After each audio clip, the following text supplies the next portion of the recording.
Hello students, to see this question based on buoyant force and balancing of the object underwater. A wooden stick of length L and radius R and density rho has a small piece of metal of mass M having negligible volume attached to the end. Find the minimum value of the mass M that would make the stick float vertically in equilibrium in a liquid of density sigma. So the question is saying that the rod should float vertically inside the liquid. Now the question does not mention whether the rod should be completely submerged or not. Now the fact is that if the rod is completely submerged, then by default it will float vertically. Okay. Why would that happen? Because if this is your water surface and this is the rod over here like this with mass M over here. Okay. And this is the center of the rod. Correct? L by 2. Now, the center of mass of the rod will be where? This is the center of mass of the wooden stick and this is the particle attached at the end. So the combined center of mass of the system will be somewhere over here, let's say. Alright. While the center of buoyancy, okay, will be at the center of geometry.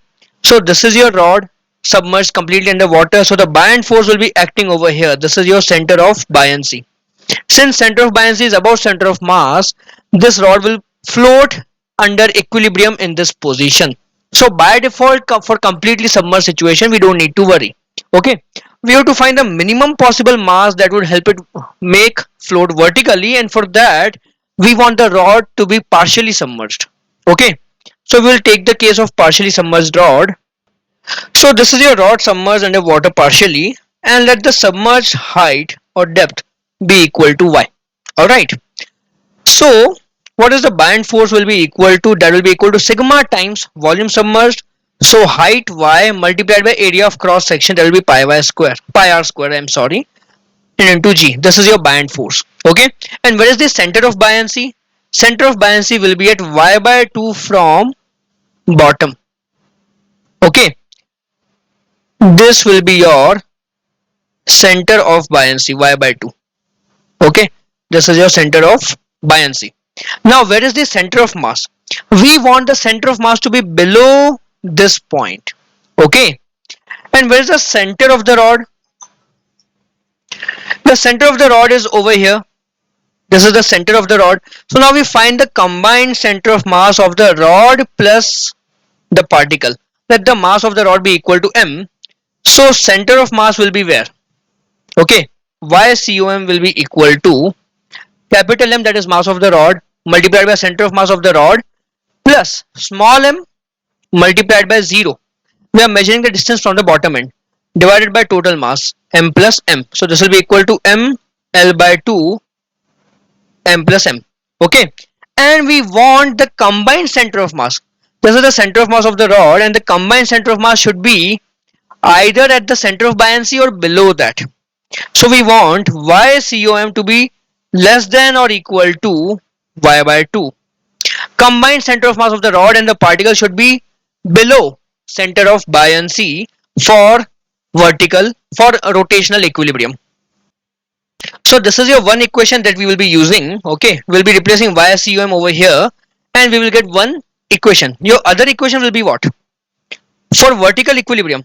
For vertical equilibrium, buoyant force should be equal to m plus capital M multiplied by g. Okay, so this is your first equation, this is the second equation. We have to solve them, that's it.